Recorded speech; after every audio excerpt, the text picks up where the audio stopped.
Hello guys, आज हम explain करने वाले हैं अवतार द लास्ट एयरबेंडर के सीजन 1 को। सीरीज की शुरुआत में हमें बताया जाता है कि इस दुनिया में सिर्फ 4 देश हैं, जल देश, वायु देश, भूमि देश और अग्नि देश। हर देश के लोग अपनी एक कला में माहिर होते हैं। जैसे जल देश के लोग जल को काबू कर सकते हैं और इसी तरह वायु देश के लोग वायु को काबू कर सकते हैं। भूमि देश के लोग जमीन से जुड़े होते हैं और इसलिए वो जमीन को काबू कर पाते हैं। इसमें से सबसे खतरनाक देश है अग्नि देश, जो आग को काबू कर सकता है और इसीलिए इन्हें लगता है कि पूरी दुनिया पर सिर्फ एक ही देश की हुकूमत होनी चाहिए, जो है अग्नि देश। जिस तरह से आग लगने के बाद चारों तरफ फैलती है, इसी तरह अग्नि देश हर तरफ अपनी हुकूमत फैलाना चाहता है। पर अवतार ने इन चारों देशों को शांति की डोर से बांध रखा है, इसलिए कोई भी देश एक दूसरे पर हमला नहीं करता और यह चारों देश एक दूसरे के साथ शांति से रहते आ रहे हैं। क्योंकि अवतार बहुत ही खास होता है, जो चारों तत्वों को काबू कर सकता है। सिर्फ अवतार ही जल, वायु, भूमि और अग्नि को एक साथ इस्तेमाल कर सकता है और अवतार की वजह से ही अग्नि देश दूसरे देशों पर हमला नहीं कर पाता। और जब एक अवतार मरता है तो उसकी आत्मा किसी दूसरे शरीर में पुनर्जन्म लेती है। पर आखिरी अवतार के मरने के बाद से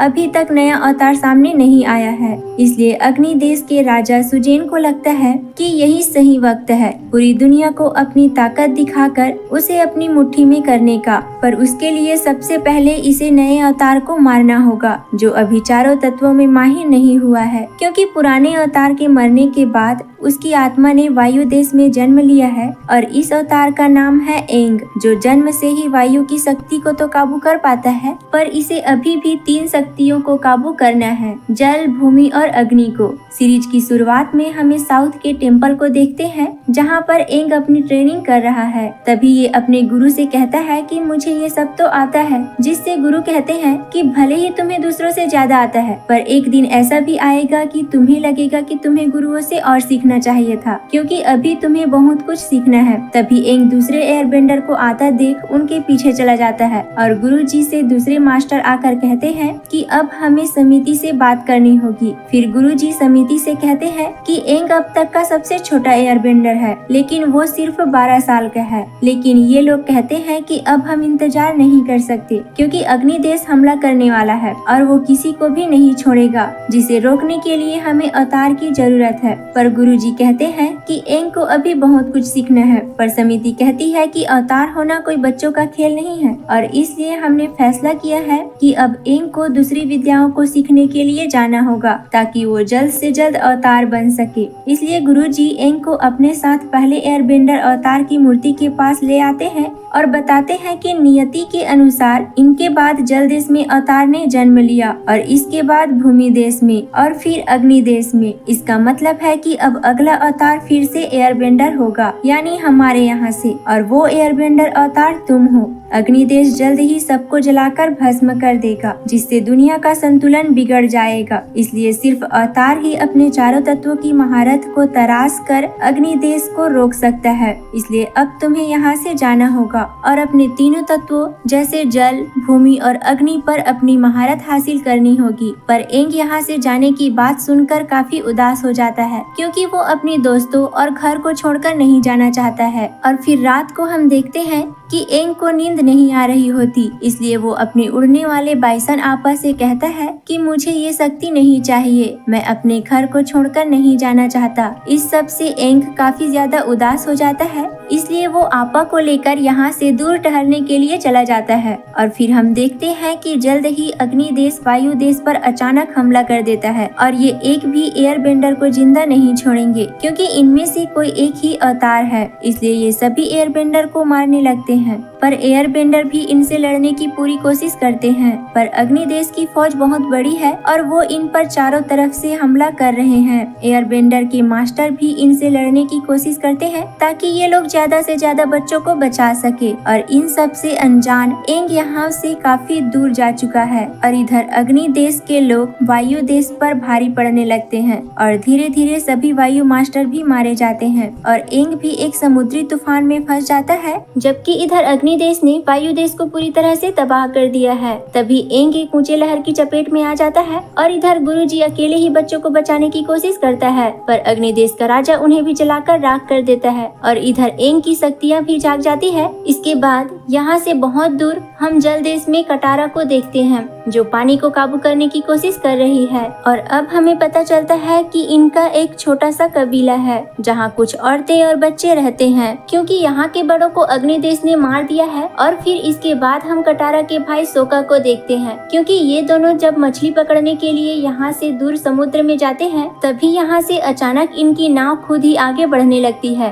और जल्द ही ये लोग जोर से एक बर्फीली चट्टान पर जाकर गिर जाते हैं। तभी कटारा को यहाँ पर एक बहुत बड़ा गोला दिखाई देता है और तभी यहाँ पर अग्निदेश का एक जहाज भी आ जाता है। और जब वो गोला फटता है तो उसकी रोशनी जैसे ही आसमान में जाती है तो अग्निदेश का राजकुमार जोको उसे देख लेता है, जो अवतार को पकड़ने के लिए ही यहाँ आया है। और इधर कटारा अवतार को देखती है जो बेहोश होकर इसके सामने गिर जाता है। इसलिए ये दोनों एंग को अपने साथ अपने कबीले में ले जाते हैं, जहाँ कटारा की दादी इसे देखकर बताती है कि ये तो एक एयरबेंडर है। और इधर राजकुमार जोको अपने दादाजी को बताता है कि वो रोशनी अवतार की ही होगी। और अब हमें पता चलता है कि अग्निदेश के राजा ने अपने बेटे जोको को अग्निदेश से बेदखल कर दिया है और ये तब तक वापस नहीं लौट सकता जब तक ये अवतार को ढूंढ नहीं लेता। और इधर हम देखते हैं कि एंग भी होश में आ चुका है और बाहर आकर ये हवा में उड़ते हुए आपा को ढूंढता है, जिसे देखकर कटारा कहती है कि ये तो सच में एयरबेंडर है। तभी आपा भी उड़ते हुए आ जाता है जो इसके गोले में ही था।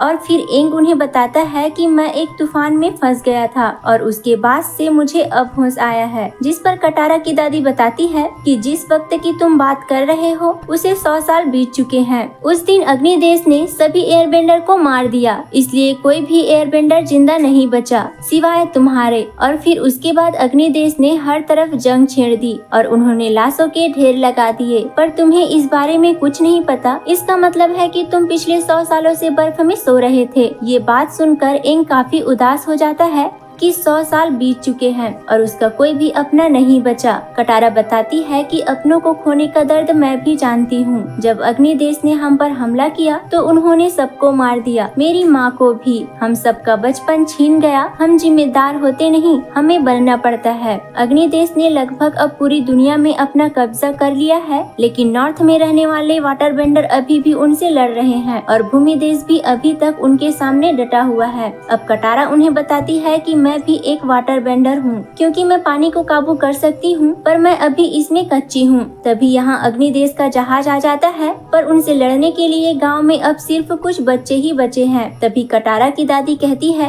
कि वो एंग के लिए यहाँ पर आ रहे हैं, क्योंकि ये एक अवतार है। तभी राजकुमार जुको अपनी सैनिक टुकड़ी लेकर यहाँ पर आ जाता है और कहता है कि मैं लड़ने के लिए नहीं आया हूँ, उस लड़के को मेरे हवाले कर दो, वरना मैं इस जगह को जलाकर राख कर दूंगा। पर सोको इसे मना कर देता है कि यहाँ पर कोई नहीं है, इसलिए यहाँ से चले जाओ। जिस पर राजकुमार जुको इसे मारने लगता है, पर तभी यहाँ पर एंग आ जाता है और अकेले ही जुको की पूरी सैनिक टुकड़ी की हालत खराब कर देता है। पर राजकुमार कहता है कि इस जगह को जलाकर राख कर दो। जिस पर एंग कहता है कि इन लोगों को छोड़ दो, मैं तुम्हारे साथ चलूंगा, मैं ही वो अवतार हूँ जिसे तुम ढूंढ रहे हो। इसके बाद ये लोग अवतार को अपने साथ लेकर चले जाते हैं। पर कटारा अपने भाई सोका से कहती है कि हमें उसे वापस लाना होगा, क्योंकि दुनिया को उसकी जरूरत है। और इधर ये लोग एंग को जेल में बंद कर देते हैं। पर एंग जुको के चाचा से पूछता है कि अग्निदेश ने ये जंग क्यों शुरू की, जिस पर वो बताता है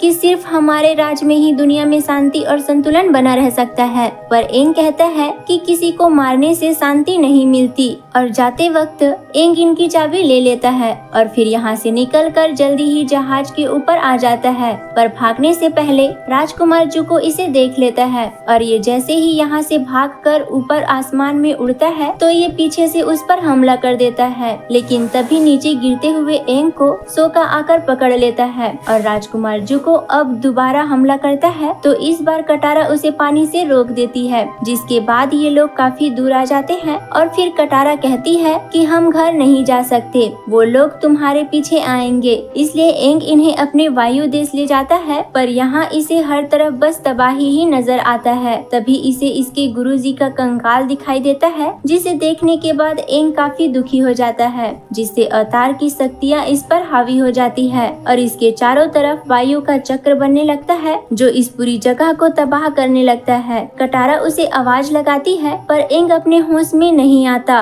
लेकिन फिर जल्द ही एंग अपने होश में आ जाता है और फिर कटारा के समझाने पर एंग कहता है कि उन सब ने मेरे लिए इतना बड़ा बलिदान दिया और मैं उनका ये बलिदान जाया नहीं जाने दूंगा। मैं जल्द से जल्द चारों तत्वों पर महारत हासिल करके फिर से संतुलन कायम करूंगा, क्योंकि मैं एक अवतार हूँ और ये तो बस शुरुआत है। और इधर हम देखते हैं कि राजकुमार जू को अवतार के भागने पर बहुत ज्यादा गुस्सा है। वो कहता है कि मैं उसे हर हाल में ढूंढ के रहूंगा। तभी इसके चाचा कहते हैं कि वो ज्यादा दूर नहीं जा सकता और इधर अवतार भी यही देख रहा होता है कि यहाँ से सबसे नजदीकी जगह क्यूसी आइलैंड है, इसलिए हमें वहाँ पर जाना चाहिए। वहाँ अभी भी कुछ लोग रहते हैं जो मेरी मदद कर सकते हैं। पर जाने से पहले एंग को यहाँ पर उसका उड़ने वाला बंदर मिल जाता है, जो आगे के सफर में इसका बहुत अच्छा दोस्त साबित होगा। और फिर इसके बाद ये तीनों यहाँ से क्यूसी आइलैंड की तरफ चले जाते हैं और इधर राजकुमार जू को भी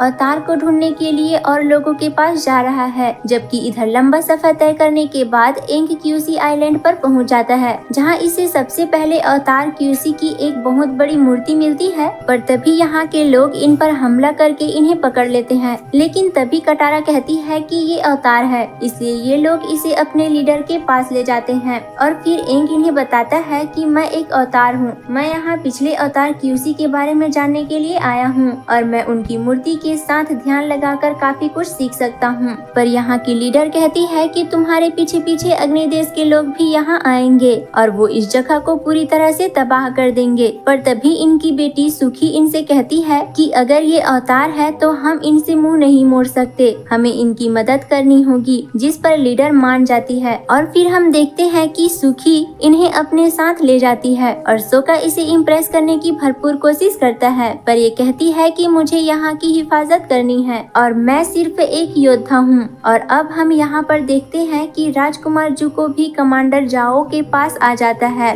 और इसके चाचा कमांडर से कहता है कि हमें इस पूरे इलाके की जानकारी और इसका नक्शा चाहिए, जिस पर कमांडर जाओ कहता है कि कल सुबह तक आपको सब मिल जाएगा। और फिर अगली सुबह हम देखते हैं कि इधर कटारा अपनी वाटर बेंडिंग को बेहतर बनाने के लिए प्रैक्टिस कर रही है। तभी एंग आकर कहता है कि बहुत अच्छे, तुम काफी जल्दी सीख रही हो। जबकि इधर हम देखते हैं कि सोका जब अपनी ट्रेनिंग कर रहा होता है तभी वहाँ पर सुखी आ जाती है, इसलिए सोका लंबी लंबी फेंकने लगता है कि मैं लड़ने में बहुत माहिर हूँ, जिस पर सुखी कहती है कि चलो दिखाओ कि कितना दम है तुम में। लेकिन सोका इसके सामने 1 मिनट भी नहीं टिक पाता। और इधर राजकुमार जोको को ये पता चल जाता है कि क्यूसी आइलैंड पर एक उड़ने वाला भैंसा देखा गया है, जिस पर ये समझ जाता है कि अवतार वही होगा। जबकि इधर सुखी सोका को ट्रेनिंग दे रही होती है और ये दोनों लड़ते लड़ते एक दूसरे के काफी करीब आ जाते हैं, क्योंकि ये दोनों एक दूसरे को पसंद करने लगे हैं। और इधर एंग क्यूसी की मूर्ति के सामने बैठकर ध्यान लगाने लगता है और जल्द ही ये इससे पहले वाले अवतार क्यूसी के साथ जुड़ जाता है। और इधर हम देखते हैं कि सोका भी जल्दी सीखता जा रहा है, पर सुखी कहती है कि तुम्हें चौकन्ना रहना भी सीखना होगा,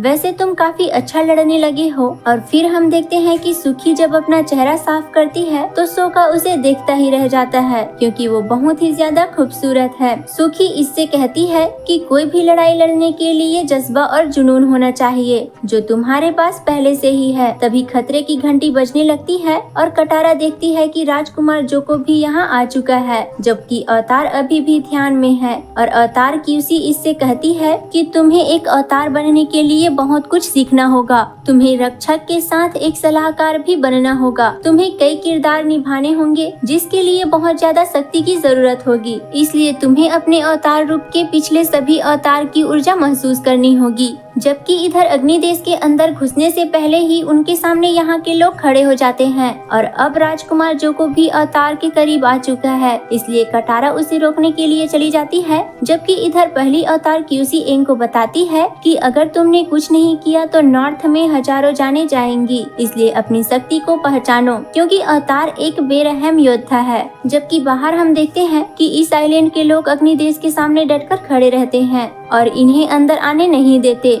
पर ये जानते हैं कि ये इनके सामने ज्यादा देर तक नहीं टिक पाएंगे। इसलिए लीडर कहती है कि अब हमें अवतार की जरूरत है, जबकि इधर कटारा राजकुमार जोको को रोकने की कोशिश कर रही होती है पर नाकाम रहती है। और इधर अवतार क्यूसी एंग से कहती है कि तुम अवतार की शक्ति देखना चाहते हो तो मैं दिखाऊंगी तुम्हें। और तभी वो एंग के शरीर में आकर राजकुमार जोको को एक कीड़े की तरह फेंक देते हैं और फिर इन लोगों की मदद के लिए आ जाती है। पहली बार अवतार को देखकर ये सब लोग कांप जाते हैं। अवतार अपनी चारों शक्तियों से इन लोगों का चींटियों की तरह उठाकर हवा में उड़ा देते हैं, क्योंकि अवतार एक बेमांग और बेरहम योद्धा है। अवतार की इतनी ज्यादा शक्तियां देखने के बाद अग्नि देश के लोग अपनी जान बचाने के लिए यहाँ से भाग जाते हैं। और फिर तभी अवतार क्यूसी एंग के शरीर से निकलकर चली जाती है, जिसके बाद ये लोग एंग से कहते हैं कि अब हमें खुद पर और तुम पर पूरा भरोसा है, क्योंकि अवतार लौट आया है। लेकिन एंग कहता है कि हमें यहाँ से जाना होगा, क्योंकि अवतार की खबर सुनकर अग्निदेश पूरी ताकत के साथ हमला करेगा। इसलिए बेचारे सोका को भी सुकी को अलविदा कहना पड़ता है और फिर ये लोग यहाँ से चले जाते हैं। तभी एंग रास्ते में इनसे कहता है कि क्यूसी ने इनसे कहा है कि मैं पिछले अवतारों को तभी बुला सकता हूँ जब मैं उनके मंदिर में रहूंगा, और इसके अलावा उन्होंने मुझे दिखाया है कि नॉर्थ के जल कबीले में कुछ बहुत ही बुरा होने वाला है, इसलिए हमें वहाँ जल्द से जल्द पहुँचना होगा। कटारा कहती है कि वहाँ के गुरु वाटर बेंडिंग में बहुत ही माहिर है और वो तुम्हें वाटर बेंडिंग भी सिखा देंगे और फिर तुम हवा के साथ जल को भी काबू कर सकते हो। जबकि इधर हम देखते हैं कि ये खबर अग्निदेश के महाराज को भी पता चल जाती है। इसके बाद रात को हम कुछ लोगों को देखते हैं जो अग्निदेश के महाराज को मारने की प्लानिंग कर रहे हैं, और इनमें इनकी मदद ये लड़की कर रही है जो महल में काम करती है, क्योंकि अग्निदेश ने इसके माता पिता को भी मौत के घाट उतार दिया था। इसलिए ये रात को ये इन्हें महल में घुसा देती है, और जब ये लोग महल के अंदर महाराज को मारने के लिए आते हैं तो वहाँ पर पहले से ही सिपाही मौजूद होते हैं जो इन्हें चारों तरफ से घेर लेते हैं। और तभी अग्निदेश का महाराज इनके सामने आ जाता है और इनसे कहता है कि तुम्हें क्या लगा कि ये सब इतना आसान होगा। जिस पर ये लोग कहते हैं कि हमें लगा कि सब लोग चैन की सांस लेंगे तुम्हारी तानाशाही से छुटकारा पाकर, लेकिन तभी इनके बीच से वो लड़की निकल कर आती है और अब हमें पता चलता है कि ये लड़की तो अग्निदेश के महाराजा की बेटी अजूला है। जिस पर ये लोग कहते हैं कि तुम बचोगे नहीं, अवतार आ चुका है जो इस दुनिया में संतुलन कायम करेगा। पर तभी महाराज इन सबको जिंदा ही जला देता है और फिर अपनी बेटी से कहता है कि तुम्हारे भाई जोको ने अवतार को ढूंढ निकाला है। जिस पर अजूला बिल्कुल भी खुश नहीं होती, जबकि इधर कटारा भी वाटर बेंडिंग में काफी माहिर होती जा रही है। पर तभी सोका आकर कहता है कि हम ज्यादा देर तक यहाँ पर नहीं रुक सकते, इसलिए ये लोग नॉर्थ के लिए रवाना हो जाते हैं। पर इधर राजकुमार जोको भी इनकी तलाश में इनके पीछे पीछे लगा हुआ है। और फिर कुछ देर बाद हम देखते हैं कि इनको रास्ते में भूमि देश का शहर मिल जाता है, इसलिए वो फौरन यहाँ उतरने का फैसला करता है। पर अंदर जाने से पहले सोका और कटारा उसे देखकर काफी हैरान हो जाते हैं। पर शहर के बाहर भूमि देश के लोग आसानी से किसी बाहर वाले को अंदर नहीं जाने देते, लेकिन ये लोग किसी तरह से छुप छुपाकर अंदर पहुँच ही जाते हैं। और फिर अंदर इन्हें एक फलता फूलता शहर मिलता है, जिसे देखकर ये बहुत ही खुश हो जाते हैं। और तभी यहाँ पर इन्हें एक लड़का मिलता है, पर अचानक धमाके से आग लग जाती है, लेकिन एंग और कटारा अपनी शक्तियों के मदद से उस आग को बुझा देते हैं। तभी इस लड़के के पिता आकर इन्हें अपने साथ अपने घर ले जाते हैं और फिर ये बताते हैं कि मेरा नाम साई है और मैं यहाँ के राजा का शाही मैकेनिक हूँ। यहाँ का डिलीवरी सिस्टम और टेक्नोलॉजी मैंने ही बनाया है। और फिर इसके बाद जब ये बाहर आते हैं तो यहाँ की तबाही देखकर एंग कहता है कि ये जगह बहुत खुशहाल थी, यहाँ मेरा दोस्त भूमि रहता था, इसलिए अब मैं इन लोगों की मदद करने के बाद ही नॉर्थ में जाऊंगा। लेकिन फिर अगली सुबह कटारा साई को एक अग्निदेश के जासूस से मिलते हुए देख लेती है।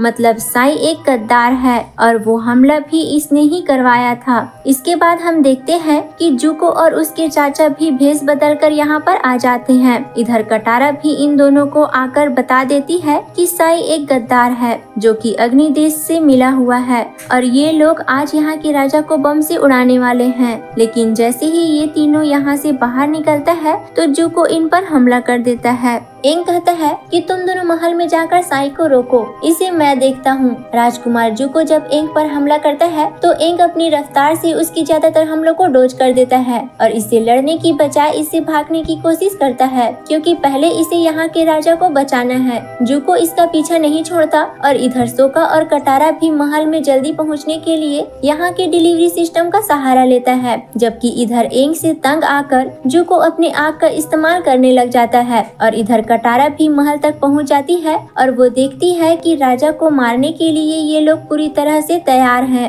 लेकिन कटारा अपनी पानी की मदद से तीर की आग को बुझा देता है, क्योंकि बॉक्स में बारूद था। जबकि यहाँ एंग दुकानों की आग बुझा रहा होता है, तभी जुको का चाचा कहता है कि भूमि देश के सिपाही यहाँ आ चुके हैं, अब हमें यहाँ से जाना होगा। जल्दी ही भूमि देश के सिपाही एंग को पकड़ लेते हैं और इधर सोका साई से उसके गद्दारी के बारे में पूछता है, जिस पर वो इसे सच बता देता है कि अगर मैं अग्नि देश का मदद नहीं करता तो वो मुझे और मेरे बेटे को मार देता, इसलिए मैंने उनकी मदद तो की पर अधूरी, ताकि वो बड़ा हमला न कर पाए। तभी कटारा आकर सोका से कहती है कि एंग को कैद कर लिया गया है, जिस पर साई कहता है कि उसे वहाँ से निकालना नामुमकिन है, जिस पर उसका बेटा कहता है कि हम सुरंगों के रास्ते से वहाँ तक पहुँच सकते हैं। लेकिन साई कहता है कि सुरंगों से जाना बहुत ही खतरनाक है, क्योंकि आत्माएं वहाँ की पहरेदारी करती है। और इधर हम देखते हैं कि भूमि देश के राजा एंग को अपने पास बुलाते हैं और जल्द ही इसे देखकर पहचान जाते हैं कि ये कोई मामूली बच्चा नहीं है, ये एक अवतार है। तो कैसे हो मेरे दोस्त? तभी एंग भी इसे पहचान जाता है कि तुम तो भूमि हो, मेरे बचपन के दोस्त, पर तुम अब तक जिंदा कैसे हो? जिस पर भूमि कहता है कि अच्छी किस्मत और कसरत मेरी छोड़ो और अपनी बताओ कि तुम इतने सालों से कहाँ थे और अभी तक बचे कैसे हो? जिस पर एंग कहता है कि लंबी कहानी है, इसलिए भूमि इसके लिए दावत का इंतजाम करवाता है और फिर दावत में इससे कहता है कि दुनिया में आग लगी हुई थी, लोग मर रहे थे, लेकिन तुम 100 सालों से बर्फ में आराम से सो रहे थे, वो भी तब जब दुनिया को तुम्हारी सबसे ज्यादा जरूरत थी। एंग कहता है कि मैंने ये जानबूझकर नहीं किया, मेरे अपने भी मारे गए हैं। भूमि कहता है कि अपनों को खोने का दर्द तुम क्या जानो, मैं 100 सालों से अग्नि देश से जंग कर रहा हूँ। इस देश और अपनों को बचाने के लिए मैंने अनगिनत अपनों को मरते हुए देखा है। तुम्हारी उम्र 100 साल जरूर होगी एंग, पर तुम 100 साल तक जिए नहीं हो। और इधर हम देखते हैं कि सोका और कटारा एंग को ढूंढने के लिए सुरंगों के पास आ जाते हैं, लेकिन बाहर ही इन्हें कुछ लोग मिलते हैं जो इन्हें बताते हैं कि सालों पहले दो प्रेमी एक दूसरे से बहुत प्यार करते थे, पर उन दोनों के गांव के बीच दुश्मनी थी, इसलिए उन दोनों ने एक दूसरे से मिलने के लिए छछूंदरों से अर्थ बेडिंग सीखी और कई सारी सुरंगें बनाई ताकि एक दूसरे से मिल सके। पर उनमें से एक प्रेमी हमले में मारा गया, इसलिए उसके प्रेमी ने अर्थ बेडिंग की ताकत से दोनों गांवों को घुटने पर लाकर इन्हें मारा नहीं, बल्कि उनके बीच की दुश्मनी को खत्म कर दिया, क्योंकि प्यार अंधेरे में रास्ता दिखाता है। ये बात याद रखना, क्योंकि इन सुरंगों से कोई भी बाहर नहीं आता। और तभी इधर भूमि भी एंग को परखने के लिए अपने साथ ले जाता है और उसे क्रिस्टल में जकड़ देता है, पर एंग अपनी एयर बेंडिंग से उसे तोड़ देता है। भूमि कहता है कि मैं तुम्हें दिखाऊंगा कि अवतार का रास्ता कितनी मुश्किलों से भरा होता है। और इधर कटारा और सोका भी एंग को ढूंढते हुए सुरंगों में काफी अंदर आ जाते हैं और रास्ता ढूंढने के लिए निशान लगाते जाते हैं, लेकिन जल्दी ही रास्ता बंद होने की वजह से ये दोनों फंस जाते हैं। और इधर भूमि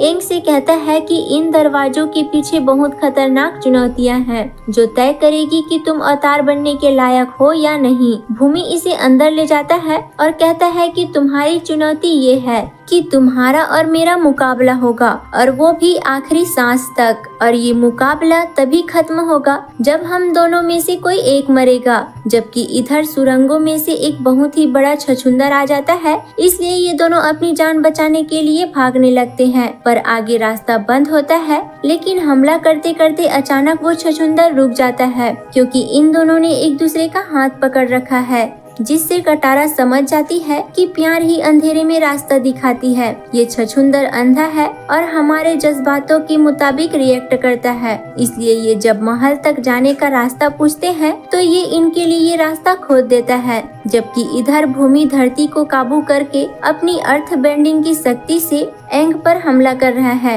बिना किसी रहम के, क्योंकि अवतार पर कोई रहम नहीं दिखाएगा। लेकिन एंग हमला करने की बजाय उनसे बचने की कोशिश करता है, पर भूमि एंग को जमीन में फंसाकर हमला करने लगता है। लेकिन जब एंग उन हमलों से बचता हुआ उन्हें ऊपर की ओर मोड़ता है तो भूमि ऊपर की छत को ही इस पर गिरा देता है। एंग उसे तो रोक लेता है और साथ ही भूमि पर गिरी हुई छत को भी रोकता है, क्योंकि भूमि उसे खुद नहीं रोकता और वो एंग से कहता है कि तुम दोनों को नहीं बचा सकते, इसलिए इसे मेरे ऊपर गिरने दो और जीत जाओ। तुम्हें अवतार बनने के लिए मुश्किल फैसले करने पड़ेंगे। एंग कहता है कि मेरी मदद करो भूमि, मैं इसे ज्यादा देर तक नहीं रोक सकता। पर भूमि कहता है कि तुम सबको नहीं बचा सकते, एंग गिरने दो इसे मुझ पर। तभी कटारा और सोका आकर भूमि को वहाँ से हटा देता है, जिस पर भूमि को गुस्सा आ जाता है और कहता है कि तुमने चीटिंग की है। पर एंग कहता है कि हम अपने दोस्तों की मदद ले सकते हैं और मैं आगे भी अपने दोस्तों के साथ ही मिलकर दुनिया को बचाऊंगा, इसमें कोई बुराई नहीं है। ये सच है कि जब तुम्हें मेरी जरूरत थी तो मैं यहाँ नहीं था, पर अब मैं यहाँ हूँ। देखो तुम्हारी निशानी अभी भी मेरे पास है। जिसे देखने के बाद भूमि काफी इमोशनल हो जाता है और फिर वो एंग को माफ कर देता है। लेकिन फिर इसके कुछ देर बाद ही भूमि के पास खबर आती है कि अग्निदेश जल्दी ही हमला करने वाला है। इसलिए भूमि कहता है कि चारों तरफ सैनिकों को तैनात कर दो, क्योंकि अवतार को अब नॉर्थ जाना है। हमारी फिक्र मत करो एंग, हम तो अपनी लड़ाई लड़ते रहेंगे, क्योंकि अब भूमि देश भी इस जंग का हिस्सा बनेगा। पर तुम्हें इससे और भी बड़ी जिम्मेदारी सरअंजाम देनी है। इसलिए एंग नॉर्थ के जल कबीले की ओर निकल जाता है ताकि वहां पहुंचकर वो वाटर बेंडिंग सीख सके। लेकिन क्यूसी ने इसे नॉर्थ के जल कबीले में कौन सा खतरा दिखाया है जिससे दुनिया का अस्तित्व ही खत्म हो जाएगा, ये तो हमें इसके अगले पार्ट में ही पता चलेगा, जब एंग नॉर्थ के वाटर बेंडिंग में पहुंचेगा, क्योंकि अब पहला पार्ट यहीं पर खत्म हो जाता है।